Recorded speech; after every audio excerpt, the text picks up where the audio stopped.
Party अंचल news channel में आपका स्वागत है। मैं हूं सुजल स्वामी।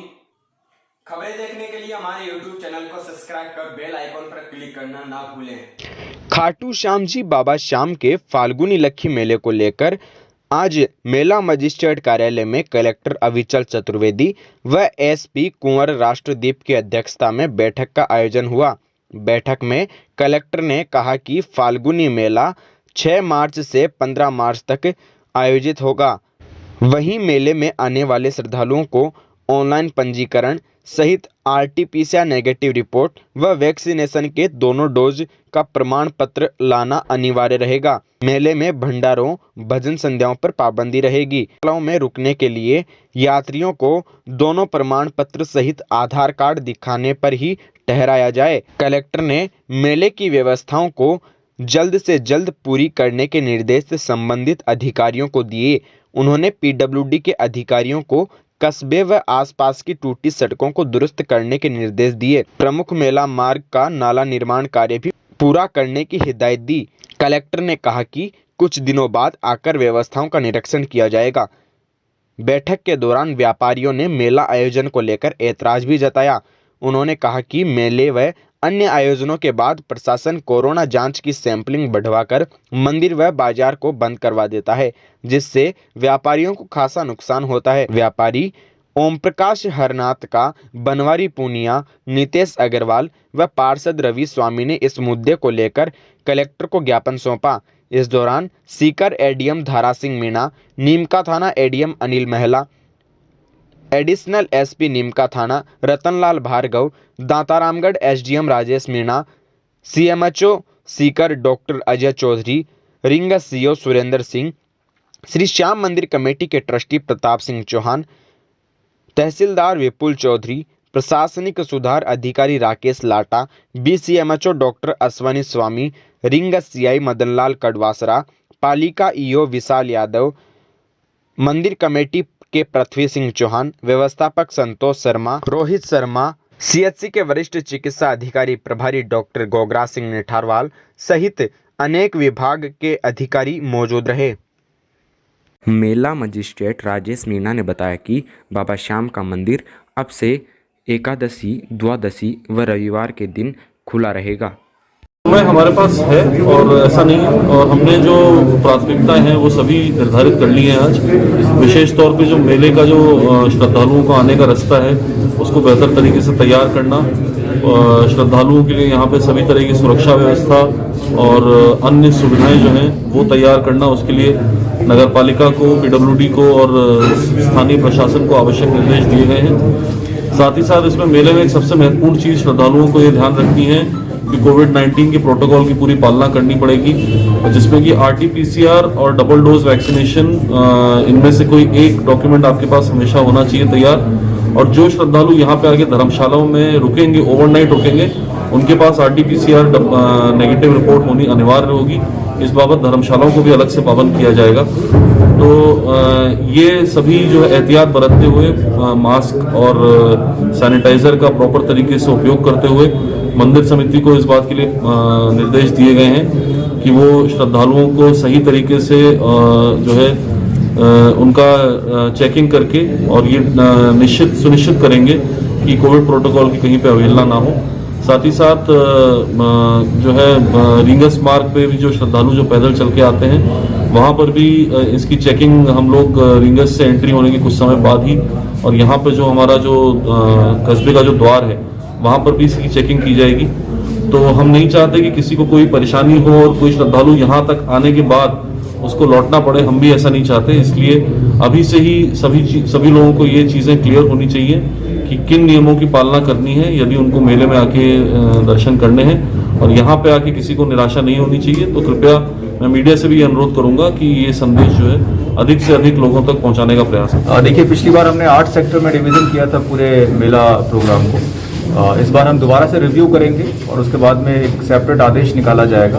अगर आवश्यकता होगी तो इस पूरे आदेश में बदलाव किए जाएंगे। अगर हम पिछले बार के हिसाब से कहें तो 8 सेक्टर बनेंगे और लगभग 3000 पुलिसकर्मियों का डिप्लॉयमेंट हम करते हैं। पिछली बार लगभग 3000 पुलिसकर्मियों ने दिन रात ड्यूटी की थी इस पूरे मेला कार्यक्रम के दौरान। हमारी कोशिश यही रहेगी कि जो भी लोग आ रहे हैं उन्हें शांति से अच्छे से दर्शन हो जाए और ऐसी कोई भी गतिविधि जिसकी संभावनाएं देखते हुए हम इंतजाम लगाते हैं उन्हें होने से रोकने के लिए हमारी तैयारियां पूरी हैं। यहाँ तक कि हम जो चोर वगैरह आते हैं उनके लिए भी हमारी अलग से टीम लगाते हैं। साथ ही साथ कोविड के नियमों की चेकिंग के लिए भी हमारे पास में पूरी व्यवस्था है। पिछली बार भी हमने कोविड के सर्टिफिकेट चेक करने के लिए व्यवस्थाएं की थी, वो इस बार भी हम कर रहे हैं ताकि कहीं पर भी इस तरह की समस्याओं को रोका जा सके जिसमें कि बिना चेक के लोग आ जाते हैं और बाद में ये समस्या आती है कि इस तरह के बाहर से कोई झुंड आने के कारण कोरोना फैलने की संभावना बढ़ती है। होल्डिंग्स भी सर लग रहे हैं जैसे बाहर से, क्योंकि एक बार रेंजर से कोई पैदल यहाँ आ जाता है तो थोड़ा सा लौटाना मतलब वो थोड़ा करते हैं सब लोग। नहीं, होर्डिंग्स तो लग जाए वो ठीक है। होल्डिंग्स में भी ये चीज़ लिखनी होगी अगर आपको वहाँ होर्डिंग सबसे केवल मंदिर समिति का या केवल प्रशासन का काम नहीं है, सभी की जिम्मेदारी है कि ये मैसेज लोगों में पहुंचना चाहिए कि ये जो नियम है ये सभी की सुरक्षा के लिए बनाए गए हैं। ये इसलिए बनाए गए हैं कि अगर दोबारा से केसेस में बहुत वृद्धि होगी तो न केवल मेला बल्कि मंदिर में जो आमतौर पर दर्शन होते हैं वो भी प्रभावित हो सकते हैं। तो इसलिए इस समय सोशल मीडिया बहुत इफेक्टिव टूल होता है। ये मैसेज सही तरीके से और बिल्कुल स्पष्ट तरीके से लोगों में पहुंच जाना चाहिए। इसमें कोई जो है संशय नहीं होना चाहिए किसी को कि शायद ये है या शायद वो है। बिल्कुल क्लियर कट है कि RT-PCR नेगेटिव रिपोर्ट या फिर कोविड वैक्सीनेशन की दोनों डोज और बाहर से आने वालों के लिए दोनों चीज़ें इसमें लागू है। चेकिंग जो है जैसे वहाँ पिछली बार अपन ने मेले के टाइम पे पुलिस के द्वारा व्यवस्था बहुत पुख्ता की गई थी कि वहीं पे रिंगस वाले रास्ते पर ही जो है शुरू में ही अपन चेकिंग कर रहे थे, तो वो चेकिंग तो जारी रहेगी। लेकिन बात केवल ये भी नहीं है कि रिंगस से आदमी खाटू तक आ जाए। अगर आदमी रिंगस तक भी आ गया तो भी उसको जो है निराशा हो सकती है, क्योंकि वो वहां तक आने का मतलब फिर ये नहीं कि वो जो है कोई बहुत दूर है, वो बहुत पास ऑलरेडी आ चुका है। अपन ये नहीं कह सकते कि तोरण द्वार पे आने पे ही वो निराश होगा, वो वहां पे भी निराश हो जाएगा अगर उसको वहां पे भी लौटा दिया गया। तो उसको जब वो अपने घर से निकले तभी उसको पता होना चाहिए कि क्या स्थिति है और क्या नियम है।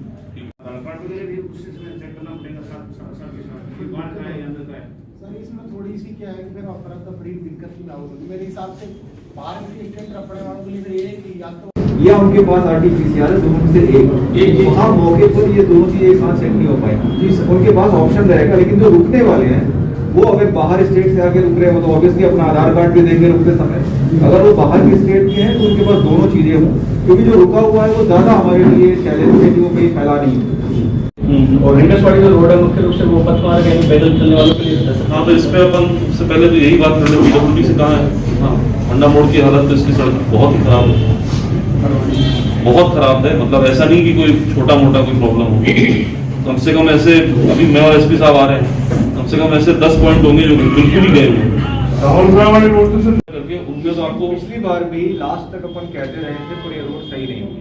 हाँ, तो ये काम चालू हो जाना चाहिए, ठीक है ना।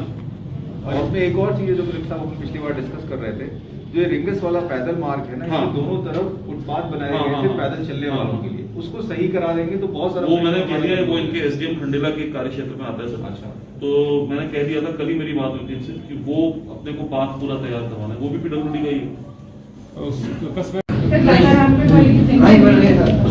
नहीं, वर्कआउट किसका जाए उससे, वो तो सिर्फ फूड रेनवाल बनती है दादा रामगढ़ से जो रेनवाल जाती है ना, लेकिन उसका भी सैंक्शन तो हो गया था। नहीं सर, ये CRF में और उसमें हर सेक्टर में पर्याप्त जाब्ता लगाया जाता है सर, और चेकिंग अधिकारी भी सर उसमें लगाए जाते हैं, वो बार बार जो जाब्ता लगा उसको चेक करते हैं सर। सुरक्षा व्यवस्था में सर मेन चीज़ ये है कि सर पिछली बार रुकने के बारे में थोड़ी प्रॉब्लम आई थी सर।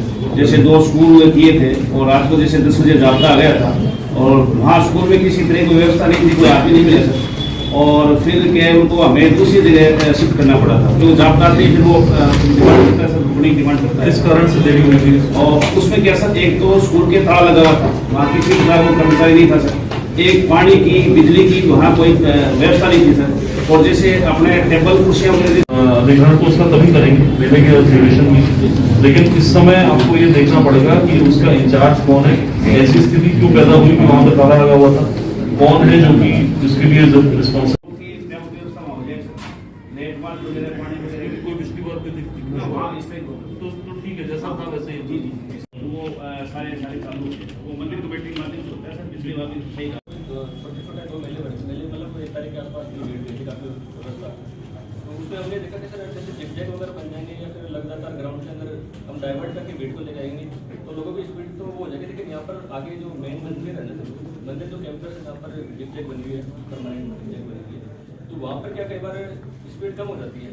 स्पीड कम होने का कारण क्या है कि वहाँ पर जो दोनों साइड के अंदर है ना, जैसे मिठाई वो प्रसाद 5 दिन इस मेले को अगर मंदिर बंद रह जाए तो खाटू श्याम जी के लिए बहुत बढ़िया रहेगा। कोविड संक्रमण को देखते हुए ज्ञापन भी दिया है सर आपको, क्योंकि हर बार मेले में यही होता है कि मेले के दूसरे दिन अचानक मंदिर बंद कर दिया जाता है। खाटू श्याम जी के व्यापारियों का कच्चा माल पूरा खराब हो जाता है। 2 मेले से यही समस्या हो रही है। नहीं, मैं समझा नहीं आप कहना क्या चाह रहे हैं। भाई 5 दिन मंदिर 9 तारीख से 15 तारीख तक 5 दिन मंदिर अगर बंद रख दिया जाए मेले के लिए तो सही रहेगा खाटू श्याम जी के व्यापारियों का। दूसरे दिन ही मेला चलिए हो गया, आप उसका विचार करते हैं। बंद कर देते हैं, कच्चा माल व्यापारियों के पास पड़ा रहता है। ठीक है, विचार करते हैं आपकी बात पे। एसडीएम साहब